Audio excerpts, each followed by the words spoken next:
Halo semuanya, Assalamualaikum warahmatullahi wabarakatuh. Perkenalkan nama saya Eduardo Rinaldi dengan NPM 24312-063. Di sini saya akan menjelaskan apa itu puasa. Dalam bahasa Arabnya itu saum atau siap. Oke, pengertian puasa adalah menahan diri dari segala sesuatu, bukan hanya dari makanan, minuman, tapi segala sesuatu, nafsu, emosi, dan banyak hal lainnya. Kapan mulai puasa? Yaitu dari awal terbitnya fajar sampai terbenamnya matahari dengan niat dan beberapa syarat yang telah ditentukan. Dasar perintah saum adalah dalam Quran Surat Al-Baqarah ayat 2 ayat 183, wahai orang-orang yang beriman, diwajibkan atas kamu berpuasa sebagaimana diwajibkan atas orang sebelum kamu agar kamu bertakwa. Ada beberapa macam-macam puasa. Yang pertama adalah puasa wajib, yaitu puasa bulan Ramadan ya, setiap yang sering kita lakukan, yang sering dilakukan oleh umat muslim setiap tahunnya ya. Puasa Ramadan adalah puasa yang wajib dikerjakan selama 1 bulan penuh dan hukumnya fardu ain, yaitu wajib mutlak bagi setiap mukallaf yaitu baligh dan berakal. Nah, kewajiban berpuasa berdasarkan firman Allah Subhanahu wa taala pada Quran surat Al-Baqarah ayat 2 eh Quran surat Al-Baqarah ayat 183. Nah, Syahrul Ma'rifah atau bulan pengampun adalah nama lain dari bulan Ramadan, yaitu bulan di mana Allah Subhanahu wa taala melimpahkan ma'rifahnya kepada hamba-hambanya yang beriman dan bertakwa dan meminta ampunan kepadanya. Nah, yang kedua adalah saum kafarat, yaitu puasa yang wajib dikerjakan untuk menutupi suatu keteledoran yang telah dilakukan, menutupkan suatu kesalahan. Nah, puasa kafarat, salah satu contohnya ialah puasa puasa dengan sebab bersetubuh di siang hari di bulan Ramadan. Kafaratnya adalah berpuasa 2 bulan berturut-turut. Dan yang kedua, membunuh orang tidak sengaja. Kafaratnya adalah berpuasa 2 bulan berturut-turut jika tidak sanggup memerdekakan seorang budak. Tapi kita sudah mencapai era modern, jadi memerdekakan seorang muda adalah hal yang tidak mungkin. Lalu yang ketiga adalah menzirah istri. Kafaratnya 2 bulan berturut-turut. Nah, karena melanggar sumpah, kafaratnya saum 3 hari. Dan karena mengerjakan sesuatu yang haram dikerjakan dalam ihram, serta tidak dapat menyembelih binatang hadyu, yaitu binatang yang disembelih untuk dihadiahkan. Yang ketiga adalah saum nazar, yaitu puasa wajib apabila seorang berjanji pada dirinya sendiri untuk berpuasa kalau tercapai apa yang telah dicita-citakan. Nah, puasa sunnah. Puasa puasa 6 hari di bulan Syawal adalah puasa sunnah yang dilakukan selama 6 hari di bulan Syawal yang memiliki pahala yang sangat besar. Puasa ini juga merupakan sepanjang masa karena nilai pahalanya sama dengan melaksanakan puasa selama 1 tahun penuh. Yang kedua adalah puasa Arafah, yaitu tanggal 9 bulan Zulhijjah. Hukumnya adalah sunnah muakkad. Keutamaannya akan dihapuskan dosa-dosa pada tahun lalu dan dosa-dosa pada tahun yang akan datang. Terkecuali bagi orang yang sedang melaksanakan haji, maka tidak disahkan untuk berpuasa. Yang ketiga adalah puasa hari Asyura, yaitu tanggal 10 Muharram. Keutamaannya akan dihapus dosa-dosa kecil di tahun sebelumnya. Dan yang keempat, puasa bulan Syaban disunahkan memperbanyak puasa pada bulan Syaban. Jadi tidak ada larangan memperbanyak Anda melakukan puasa, yang penting di bulan Syaban. Nah, kenapa? Karena di bulan ini di mana semua amal diangkat kepada Rob semesta alam. Yang kelima adalah puasa Senin Kamis ya, puasa yang sering dilakukan oleh kebanyakan orang. Karena ini mudah dilakukan ya dan bisa dilakukan setiap minggu. Puasa Senin Kamis adalah puasa yang disunahkan kepada kaum muslimin untuk berpuasa pada hari Senin dan Kamis karena keduanya merupakan hari di mana amal-amal hamba diangkat dan diperlihatkan kepada Allah Subhanahu wa taala. Dan yang keenam, yang terakhir adalah puasa tengah bulan. Disunahkan untuk melaksanakannya pada tanggal 13, 14, dan 15 di setiap bulan Komariah. Yang ketiga adalah puasa haram, yaitu 2 hari raya. Hari Raya Idul Fitri tanggal 1 Syawal telah ditetapkan sebagai hari raya sakral umat muslim. Maka hari ini yang berarti hari ini adalah hari tersebut adalah hari kemenangan yang harus dirayakan dengan bergembira.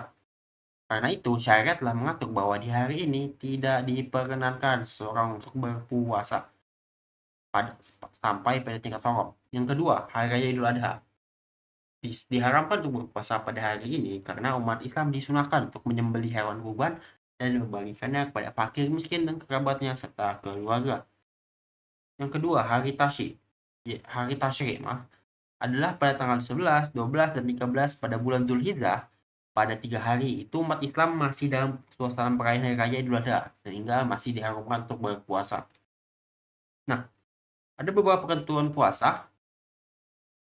Yang pertama, syarat-syarat wajib berpuasa yaitu berakal, sudah pasti, yaitu baligh.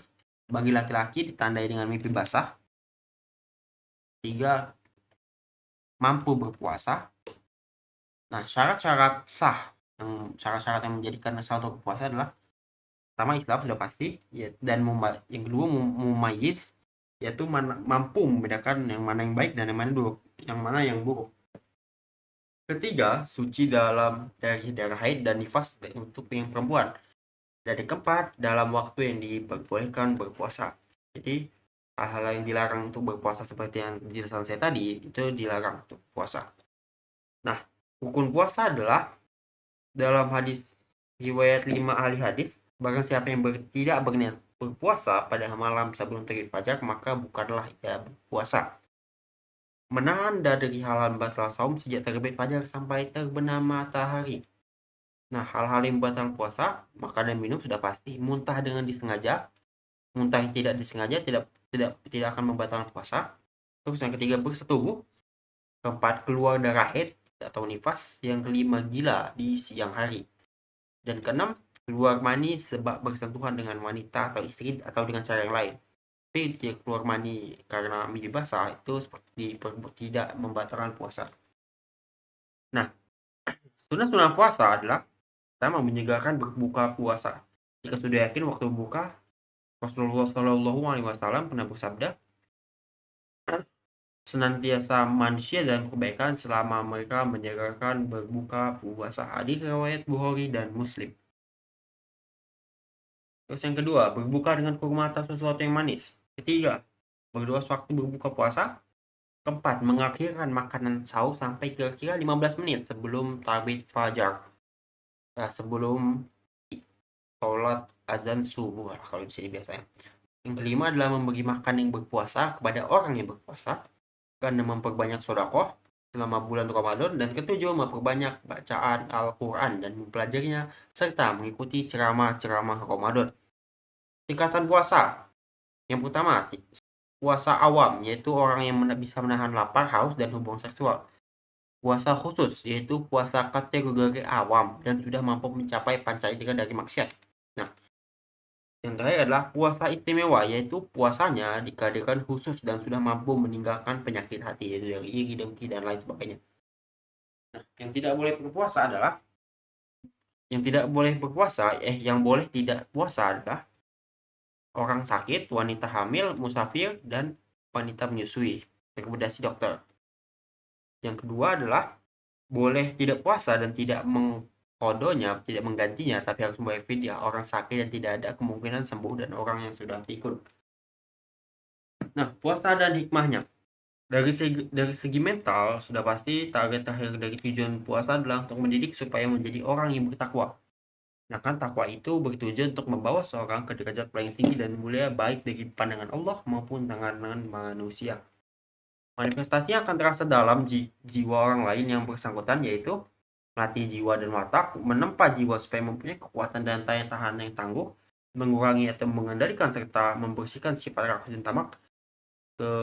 Keempat, sebagai tanda terima kasih kepada Allah Subhanahu wa taala. Kelima, mendidik kepercayaan serta tanggung jawab, dan yang terakhir, mendidik perasaan belas kasih terhadap fakir miskin. Kita dari segi kesehatan, Dr. Alexa Carroll pernah berkata, pemenang hadiah Nobel, yaitu beliau adalah salah satu pemenang hadiah Nobel dalam ilmu obat dan pembedahan, pernah berkata, banyak makanan yang dimakan manusia secara tetap dan teratur tiap hari dapat merusak organ-organ tubuh yang penting. Itulah sebabnya Orang dahulu kala telah membiasakan puasa pada waktu tertentu. Jadi dalam segi kesehatan, puasa ini dapat memberikan tubuh kita jeda untuk tidak sering makan.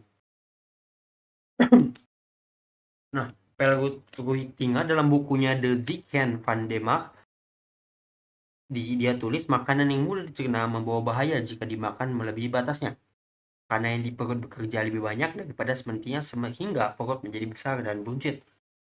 Vladimir Nikitin, yaitu sarjana biokimia Rusia, juga menyimpulkan membiarkan tubuh kita pada waktu-waktu tertentu tanpa memperoleh makan dapat menghambat proses ketuaan manusia. Itu saja yang dapat saya sampaikan. Saya ucapkan terima kasih atas waktunya. Saya Edward Rinaldi. Wassalamualaikum warahmatullahi wabarakatuh.